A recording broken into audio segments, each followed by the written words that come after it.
Open your Bible in the book of Romans chapter 5, verse 1 up to verse 5. Romans chapter 5, verse 1 up to verse 5.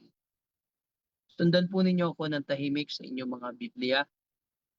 Sabi po ng verse 1, therefore, having been justified by faith, we have peace with God through our Lord Jesus Christ, through whom also we have access by faith into this grace in which we stand, and rejoice in hope of the glory of God. And not only that, but we also glory in tribulations, knowing that tribulation produces perseverance, and perseverance, character, and character, hope. Now hope does not disappoint, because the love of God has been poured out in our hearts by the Holy Spirit who was given to us. May the good Lord bless the reading of His holy word. Let's pray. Father God, we give thanks tonight because you have given us the privilege of God to worship you. Thank you, Lord. Part of our worship is to study your word. Pray, Lord, that be with us tonight. Kalooban niyo po kami ng karunungan, pangunawa, and Lord, I pray na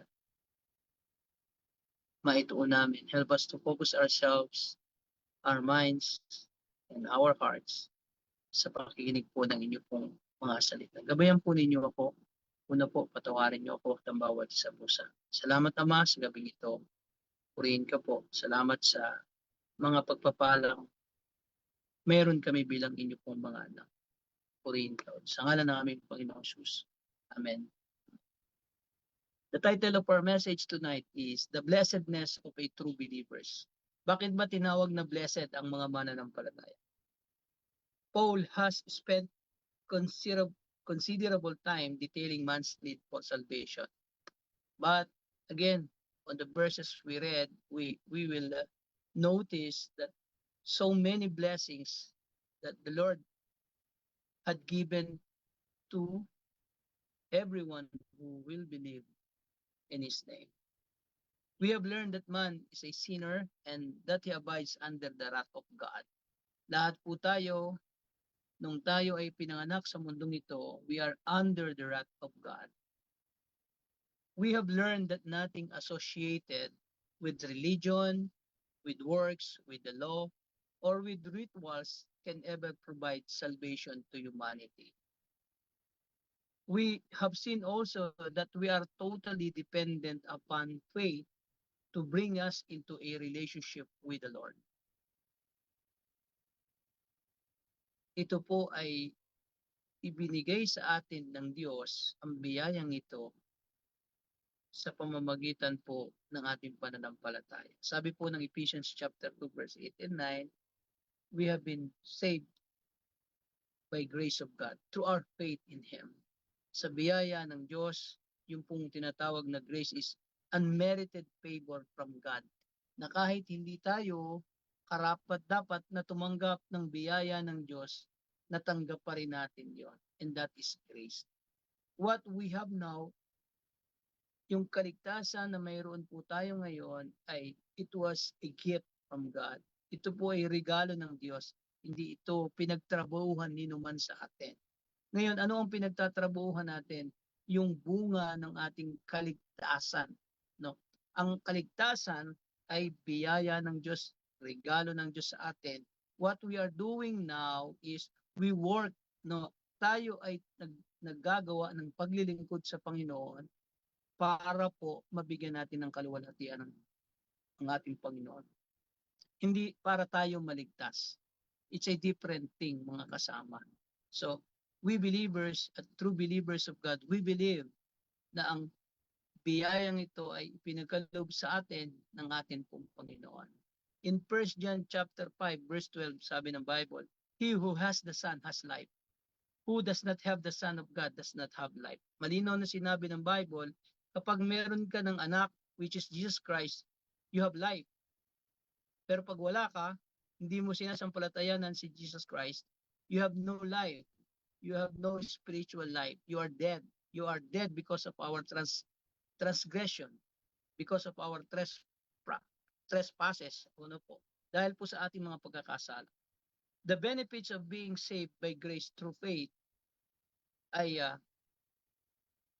nagpapakita na tunay na pinagpala ang mga tunay na mananampalataya. In 1 Peter chapter 1 verse 8, whom having not seen you love, though now you do not see him, yet believing, kahit di daw po natin nakikita ang ating Panginoon, but we still believe in him.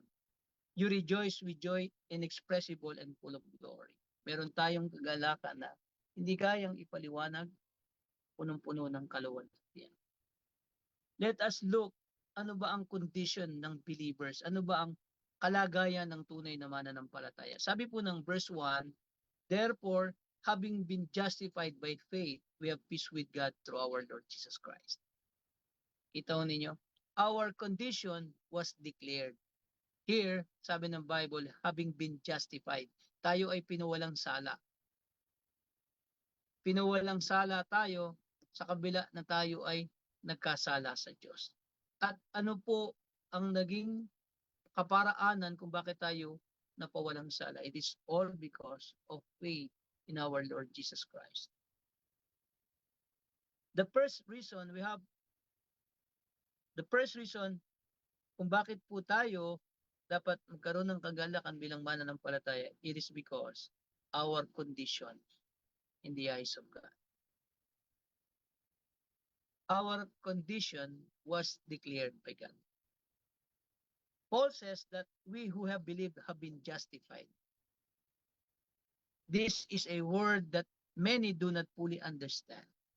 Maraming mga tao, hindi nila ito maunawaan. Basically, it means to count someone righteous. Yun po yung kahulugan ng justified. To count someone righteous. It means to reckon, to account, to judge, to treat, or to look upon as righteous, because the righteousness of Jesus Christ was imputed to everyone who truly believes in His name. It does mean that we are treated like we were righteous. Ito ninyo, kaya ho tayo mapalad eh. Mapalad ang tunay na mananampalataya kasi i-declare ka ng Diyos na tuwid. Not because of who you are, but because what Jesus had done in our lives through the cross. Dahil po sa ginawa ni Kristo doon sa cross, ayun, tayo ay itinuring ng Diyos na tuwid. Pinatawad ang lahat ng kasalanan natin kung magsisisi tayo at of course mananampalataya tayo sa ating Panginoon. What happened to the people? Hindi naman siya magsisisi. Hindi siya pwedeng ituring na righteous. Kasi yung kabanalan ni Kristo, yung katuwiran ni Kristo, ay wala naman sa kanya because hindi naman siya naniniwala sa ating pong Panginoon. Ang tunay na naniniwala kay Jesus Christ, sabi ng Bible, we are treated like we were righteous. We are all sinners. Even though most of us claim to be Christians, but we are still sinning. Ang ibig sabihin ng justification, ganito. Don't get me wrong. Kasi maraming naniniwala na you don't need pang maghingi ng tawad kasi you are justified. Ikaw ay pinawalang sala na. Yes, of course. But hindi nagkakasala pa rin tayo sapagkat tao pa rin tayo. Justification does not mean that God is not aware of our sins. Alam ng Diyos na tayo ay nagkakasala pa din. It does mean that in spite of our sins, ito po, pakinggan ninyo maigi. It does mean that in spite of our sins, God treats us as though we were not sinners. Ito ninyo. Kahit tayo ay nagkakasala, hindi tayo itinuturing ng Diyos na makasalanan pa. Why? Because ang nakikita ng Ama sa atin ay si Jesus Christ. When you heard the doctrine of substitution, nung si Jesus Christ ay ipinako sa krus, dahilan kaya hindi siya matingnan ng Ama kasi ang nakikita niya nung si Jesus Christ nakapako sa krus, tayong mga makasalanan. Pero pag tinitingnan naman niya tayo, ang nakikita niya yung kanyang minamahal na anak. Kaya tayo natanggap ng Diyos because of our Lord Jesus Christ. Sabi po ng Bible ay ganito in Romans chapter 7, verse Romans chapter 7 it's called sorry. Romans chapter 7 verse 18 to 25. For I know that in me, that is in my flesh, ito'y katunayan na nagkakasala pa rin tayo kasi maraming mga tao naniniwala. Pag ligtas na sila, hindi na sila hihingi ng tawad, which is wrong din naman po yun. Sabi po ng Bible ganito, Romans 7:18 to 25. For I know that in me, that is in my flesh, nothing good dwells. For to will is to present with me, but how to perform what is good I do not find. For the good that I will to do, I do not do, but the evil I will not do, that I practice. Now if I do what I will not to do, it is no longer I who do it, but sin that dwells in me. I find then a law that evil is present with me, the one who wills to do good, for I delight in the law of God according to the inward man, but I see another law in my members, warring against the law of my mind, and bringing me into the captivity to the law of sin, which is in my members. Sabi po ni Paul in verse 24, O wretched man that I am, who will deliver me from this body of death? And then he said, I thank God through our Lord Jesus Christ. So then with the mind I myself serve the law of God, but with the flesh, the law of sin. See the big difference of that. Paano naging posible na tayo ituring ng Diyos? How is this possible na tayo ituring ng Diyos na tuwid? It happens because when the Lord Jesus died on the cross, He paid for all of our sins. Binayaran niya yung buo nating kasalanan. Then we receive Him as our Savior. And God gives us the righteousness of Christ. Yung sinasabi ko, the righteousness of Christ was imputed to us. In 2 Corinthians 5:21, sabi po ng Bible, for He made Him who knew no sin to be sin for us, that we might become the righteousness of God in Him. Kita ninyo? Napakaganda ng kalagayan natin bilang mananampalataya. Maraming mga tao maraming mga mananampalataya, hindi nila naiintindihan ito. Kaya ganun-ganun na lang nila, pwede nilang iwanan yung mga bagay na patungkol sa Diyos. Pero kung tayo ay nakakaunawa the blessedness of a true believers, mahihiya tayo sa Diyos na hindi tayo magbigay ng panahon sa Kanya. Because there are so many blessings. Sabi ng Bible si Jesus di nagkasala, pero itinuring siya makasalanan dahil sa atin. Para ang kanyang katuwiran ay mapat sa atin. Justification does not mean that we are perfect, but it just means that God sees us though we were. Let us now look also our condition was described. Kanina was declared, ngayon naman po was described. Sabi ng Bible, how did this great miraculous and fantastic justification come about in your life and my life? It is by faith. We didn't earn it. Hindi natin to pinagtrabahuhan. We didn't deserve it. Hindi tayo karapat-dapat.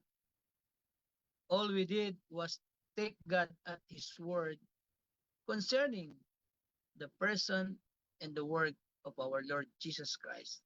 And God justified us by faith alone. Kaya ang kaligtasan natin, it is a product of faith alone in our Lord Jesus Christ. If it relied on my ability to perform, I would be lost. If it required me to keep a list of rules perfectly, I would be lost. If it required me be a good person, I would be lost. But thank God, it is all about faith in our Lord Jesus Christ. Let us now look the security of believers. Kanina sabi ng Bible, in verse 1, we have been justified and we have peace with God. Meron na tayong kapayapaan. We have peace with God through our Lord Jesus Christ, through whom also we have access by faith into this grace in which we stand and rejoice in hope of the glory of God. Paul lists on these verses some of the benefits of justification. We are considered righteous by the Lord. there are set there are certain things that belong to us na dapat maunawaan natin. We have been accepted by God. Tinanggap tayo ng ating pong Panginoon. Hindi dahil gwapo ka, hindi dahil mayaman ka, hindi dahil mabait ka, hindi dahil pinantropo ka. We have been accepted because you put your trust, you put your faith in our Lord Jesus Christ. So therefore, salvation brings with it peace with God. Ang kaligtasan ay nagdala sa atin ng kapayapaan sa Diyos. Tayo po ay dati ay kaaway ng Diyos because of our sin. Holy siya, holy God, the most holy God. Tayo ay worst sinners. Sabi nga ng Bible, sa paningin ng Diyos, para lang tayong maruming basahan. Is it the opposite? But the Lord, no po, minahal tayo ng Diyos, pinadala niya si Jesus Christ. And if you believed in Him as your Lord and Savior, you put your faith in Him, you will be accepted by God. A true believer, we have a security as true believers, and that security is we have been accepted by God. God's wrath is turned away. Yung galit ng Diyos, nawala na dahil sa kanyang anak. Sabi ng isang kanta, ang nagsatisfied ng galit ng Diyos ay ang kanyang anak, si Kristo. Yung kamatayan ni Kristo ay sapat para mapawi ang galit ng Diyos. Sabi ng Romans 5:9, much more than having now been justified by His blood, we shall be saved from wrath. We shall be saved from wrath. Tayo ay maliligtas sa galit ng Diyos sa pamamagitan ng ating pong Panginoon. God's wrath is turned away. Number 2, heaven is justified. Ang langit, is satisfied, Heaven is satisfied. Na-satisfy ang Diyos dahil kay Kristo na po kanina. Sabi po ng 1 John chapter 2, verse 1 and 2, sabi po ng Bible, isinusulat ko, mga anak ko, ang bagay na ito upang hindi kayo magkasala. And in verse 2, sabi ng Bible, kung tayo magkasala, meron tayong tagapagpalubag loob. And He Himself is the propitiation for our sins, not for ours only, but also for the whole world. Si Jesus Christ po, yun po yung ating pampalubag loob na galit ng Diyos. Because si Jesus Christ yung apple of the eye of the eyes of God. Siya yung tayo rin po ganun, 'di ba? Pagka galit na tayo, no? Pag nakikita natin yung taong parang apple of the eyes natin, nawawala yung galit natin. Napapahinuhod tayo, 'di ba? Ganun na nangyayari. Kahit galit na ang Diyos sa kasalanan ng mundo, but because Jesus Christ died for them, dahil si Jesus Christ ay namatay para sa lahat, binibigyan ng lahat ng pagkakataon na makarinig ng salita ng Diyos ng kanyang ebanghelyo. Kaya yung galit ng Diyos, wini-withhold niya. But time will come, yung wrath of God, ibubuhos niya sa mundong ito sa tamang panahon. No. Number 3, we have been reconciled with God. 2 Corinthians 5:18 sabi ng Bible, now all things are of God who has reconciled us to Himself through Jesus Christ. Pinagkasundo tayo ng Diyos sa Kanya sa pamamagitan ng ating pong Panginoon and has given us the ministry. Ito ninyo, merong sikreto sa talatang ito. Tingnan ninyo. Now all things are of God who has reconciled us to Himself through Jesus Christ. Ipinagkasundo tayo ng Diyos sa Kanya mismo sa pamamagitan ni Jesucristo. Ibig sabihin, this verse showed that ang Diyos mismo ang gumawa ng paraan para makapagkasundo tayo sa Kanya, makapagkasundo tayo sa Kanya sa pamamagitan ng ating pong Panginoon. Kaya yung iba naniniwala, because I believe in the Lord Jesus Christ, which is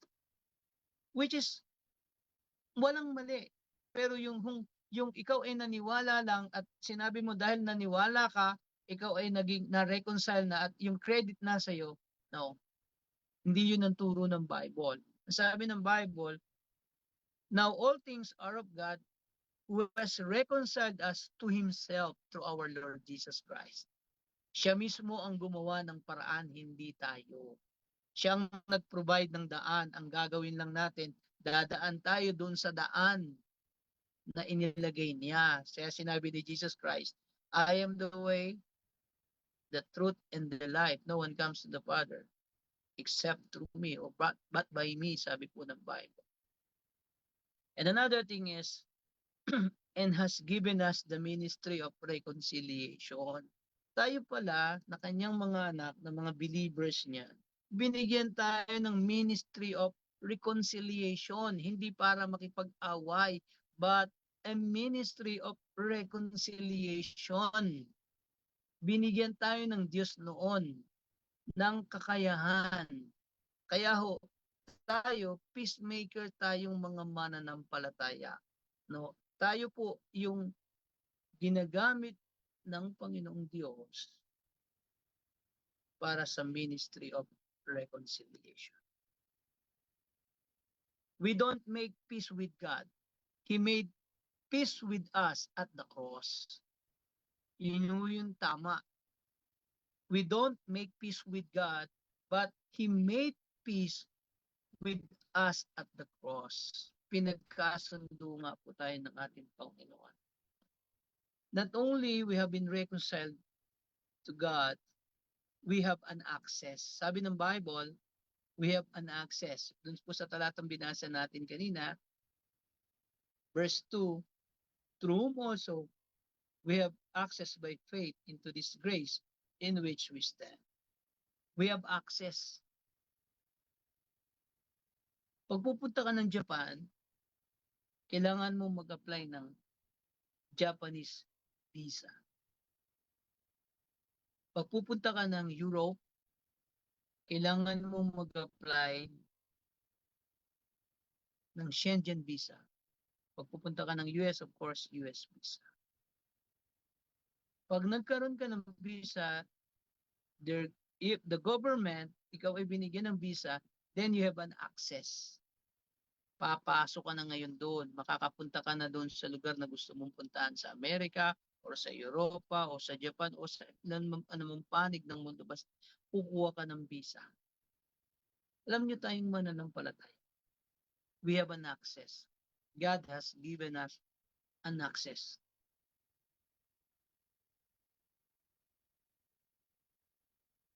This verse teaches us the truth that through Jesus Christ, we have direct access to God Himself. The word access means to enter the presence of the King.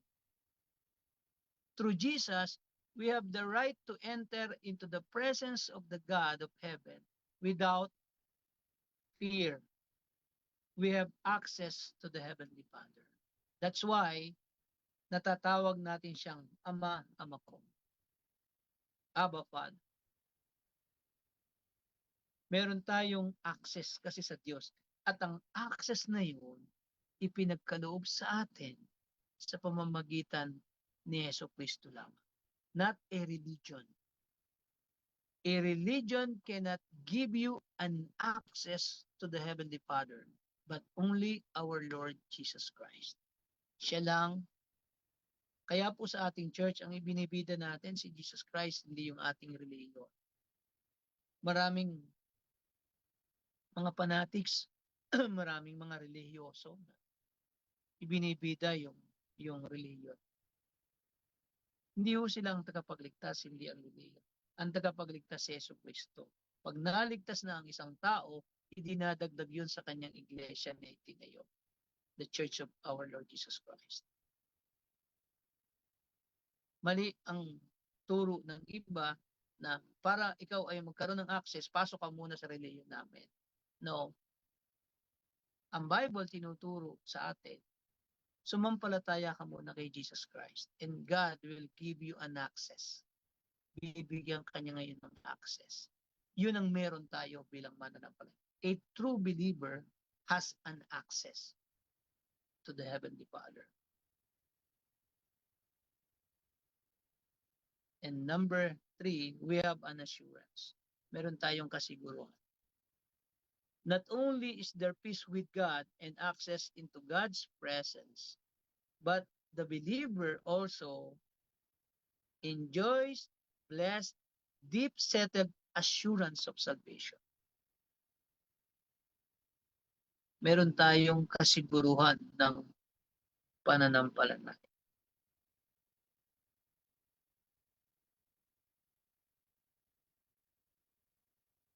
Notice the phrase, grace wherein we now stand.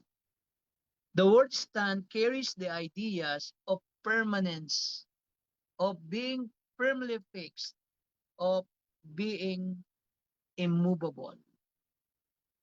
Tayo ay nakatayo ng permanente, fixed, sabi, and immovable, hindi matitina. This verse teaches us that we are absolutely secure in the Lord Jesus Christ. And this word and this verse, it is all about our eternal security as believers.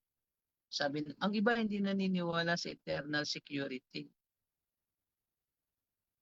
Paniwala, pag nagkasala ka, hindi ka naligtas. Hindi po ganun ang turo ng Biblia. Nagkakasala tayo, but because of His grace, and we have put our faith in our Lord Jesus Christ, you are saved. Mali din naman ang isipin na ako'y ligtas na, kahit magkasala ako, ligtas na. Mali po yun. Hindi yun ang itinuturo natin. Ang itinuturo natin, ang Kristiyano ay tunay na ligtas pag nagkakasala siya, hingi siya ng tawad at dapat din na niya gawin uli yung kasalanan na iyon. Mali ang bintang ng iba hindi pala nawawala ang kaligtasan kahit na mamuhay na siya sa kalikuan, sa kasamaan, okay na kasi ligtas naman siya. No, hindi. That is not the teaching of the Bible. Ang tunay na ligtas, hindi namumuhay sa kasalanan. Ang tunay na ligtas, umiiwas sa kasalanan. Kaya nga sabi ng Bible, flee fornication. Lumayo kayo, sabi niya. Depart from every evil form of evil. Lumayo kayo sa lahat ng forma ng kasalanan, ng uri ng kasalanan. That's the teaching of the Bible. Kaya lang maraming iba ginugulo eh. But again, a true believer, he has an assurance that he is saved. Another thing, Romans 8:31-34. Tingnan ninyo. Pagbulay-bulayan ninyo maigi ang mga talatang ito. Tingnan ninyo kung ang kaligtasan mo wala sa iyo. Tingnan ninyo. Sa mga hindi naniniwala sa eternal security, sa mga hindi naniniwala na ang ligtas ay ligtas pang walang hanggan. Tingnan ninyo. What then shall we say to these things? If God is for us, who can be against us? Ano daw ang masasabi natin sa mga bagay na ito? Kung ang Diyos ay para sa atin, sino ang laban sa atin? He who did not spare His own Son, but delivered Him up for us all, how shall He not with Him also freely gives us all things? Who shall bring charge against God's elect? Who shall bring a charge against God's elect? It is God who justifies. Who is he who condemns? It is Christ who died, and furthermore is also risen, who is even at the right hand of God, who also makes intercession for us. These verses tells us that the highest court in heaven, in the universe, has declared the believer to be justified. Sino ngayon ang hahatol? Ikaw ay walang sala na, justified ka na. Inuulit ko, ang tunay na justified, hindi namumuhay sa kasalanan. Lumalayo sa kasalanan. Yan ang tunay. Pag hindi ka tumalikod sa kasalanan at namumuhay ka sa kasalanan, ask yourself, am I truly saved? Am I truly justified? Hindi po pwede. Why? Because the righteousness of our Lord Jesus Christ nasa sa mananampalataya. Yung Holy Spirit ay nananahan sa mga taong nananampalataya sa kanyang bugtong na anak. And yet, namumuhay ka sa kasalanan, hindi po pwede. Hindi pwede yun. Mga kasama.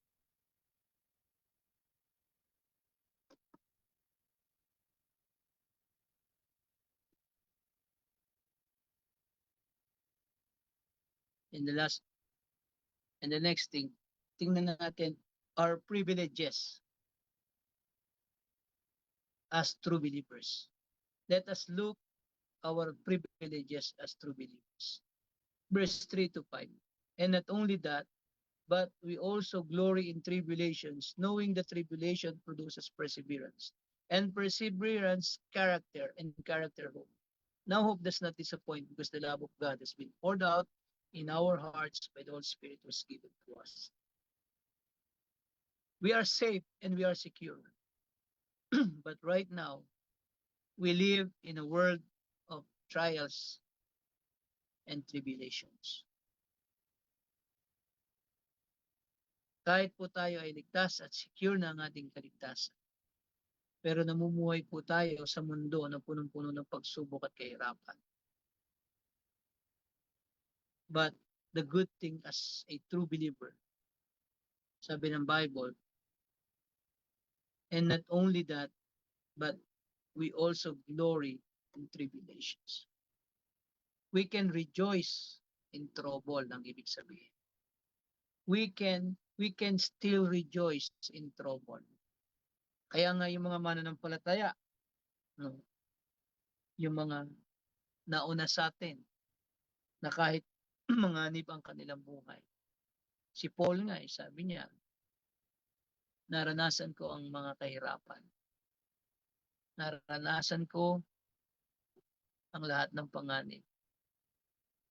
At sinabi niya po rito in verse 3, but we also glory in tribulations, knowing that tribulation produces perseverance. Yung ating mga paghihirap ay nagbubunga ng pagtitiyaga sa atin. Ito ang pagkakaiba ng mananampalataya sa di mananampalataya. A true Christian, a true believer can rejoice in the bad times of life. Bakit ito naging totoo? Because sabi ng Bible, knowing, sapagkat nalalaman natin na ang ating kahirapan, ang ating paghihirap ay nagbubunga ng mabuti. Kaya tayo nagkakaroon ng kagalakan sa mga kahirapan sa buhay. Because we believe na ang lahat ng ito, mga kasama, ay kasangkapan ng Diyos para tayo maging tuwid, para tayo maging matatag, para tayo ay maging pagpapala sa iba. Kapag sila naman ang nakaranas ng mga kahirapan, God can use us. Pwede tayong gamitin ng Diyos para mapalakas ang mga nangingit. Alam niyo, lahat ng bagay ginagawa ng Diyos for our own good, not for bad. Sometimes we see it as bad, but the reality is not. Sabi ng Bible, we also glory in tribulations. The word tribulation means pressure.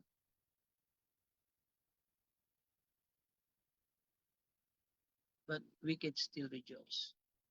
And the next thing, hindi lamang tayo we can rejoice in our troubles, but we can recognize also our troubles. Makikilala natin yung mga kaguluhan, mga problema. And perseverance, character, and character hope. Pag nagtsatsaga tayo, nagiging maayos yung ating character. Na aayos ang ating panloob na pagkatao. Pansinin niyo yung mga taong lumaki sa kahirapan na nagsikap sa kanilang buhay, pinagtagumpay ng Diyos. Tama yung character nila. Pero maraming mga tao lumaki sa ginhawa, sa sarap ng buhay. Pero ang naging pagkatao, hindi naging mabuti. They end up in jail. They end up in addiction.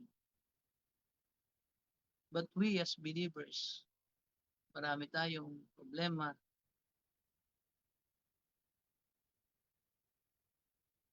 Pero lahat po ng yan, nilayo ng Diyos para maging matatag tayong lahat. The next thing is we can still rest in our troubles. May pag-asa, may makakaroon tayo ng kapahingahan sa panahon na marami tayong suliran. Sabi ng Lord, lumapit kayo sa akin, kayong napapagalat na bibigatan sa inyong pasanin, pagpapahingayin ko kayo. Alam nyo, napakaganda po ng mga pagpapala bilang tunay na mananampalataya. Huwag nating i-take for granted. No? Many times we took for granted the blessedness of a true believer. Nakakalimutan natin, kaya pwede ang iba, ang isip, ang mindset ng iba, pwedeng mawala ang church, pwedeng mawala ang prayer life. They think prayer, worship, devotion, they think na ang lahat ng iyon ay dispensable. At ang mga bagay sa sanlibutan, indispensable. Career, trabaho, eskwela, indispensable sa kanila. Pero pagdating sa mga bagay patungkol sa Diyos, pwedeng maging dispensable. Mga kapatid, hindi ganun ang mananampalataya. Sabi ng Panginoon, seek ye first the kingdom of God. Unahin natin ang Panginoon. Pag inuna ba natin ang Panginoon, di na tayo magkakaroon ng career? No. Ako po, mga kasama, may career po ako, but still I can serve God. Busy po ako. Mga kapatid, 6 hours na lang na itutulog ko araw-araw. So busy. Busy sa work, busy sa family, busy sa church. I don't have time na mamasyal. Saan ba kami papasyal dito? Maliit lang naman ang island namin. I don't have time to relax.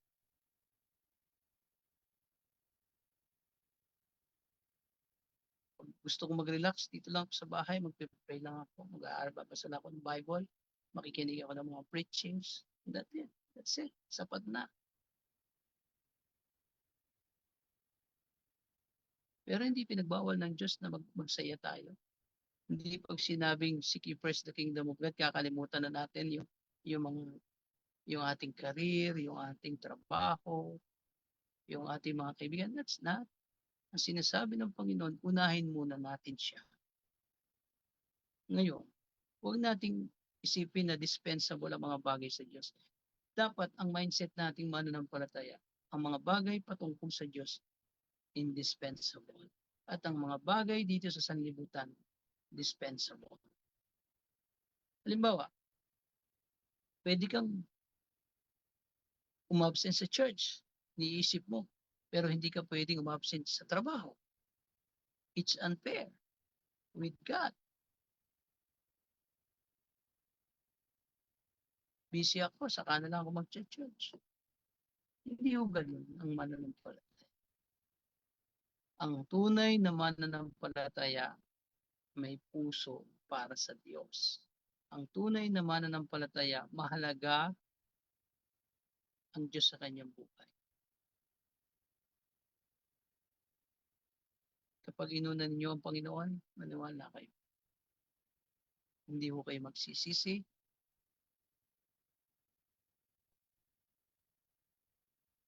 At ang sabi ng Panginoon, and all these things, lahat ng bagay na kailangan natin, ipagkakaloob.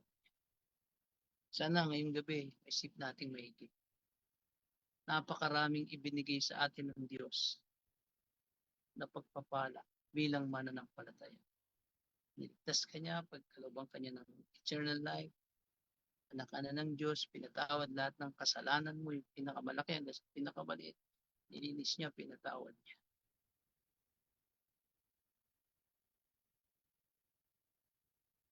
Wala bang dahilan para hindi natin sambahin at paglingkuran ng Diyos? Napakaraming dahilan, mga kapatid, mga kasama. There are so many reasons para ating paglingkuran, mahalin natin ang ating Diyos. Manalangin tayo. Panginoon, ngayong gabi, salamat po sa inyong mga salita na amin pong pinag-aralan. Salamat sa pagpapalang mayroon kami bilang mga mananampalataya. Hindi namin deserve ang iyong biyaya, pero biniyayaan mo kami, Panginoon. Sumuway kami sa iyo, pero iniligtas mo po ba? Gumawa kami ng masama, pero dinala mo kami sa tuwid na landas.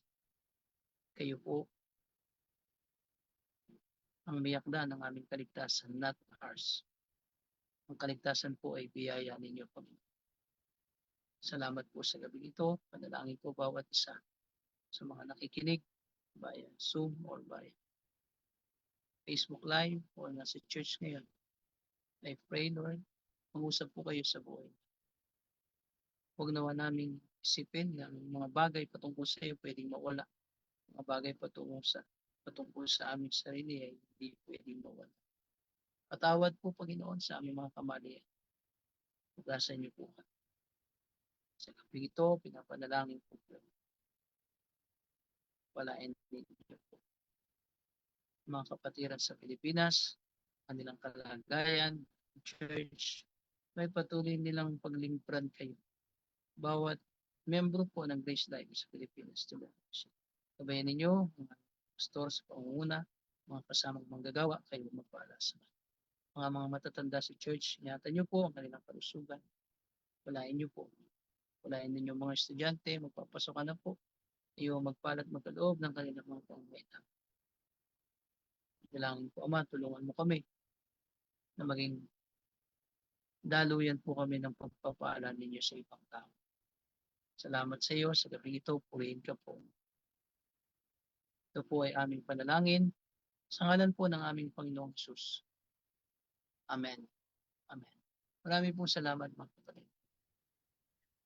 Thank you very much, Pastor Mike. Thank you, Pastor.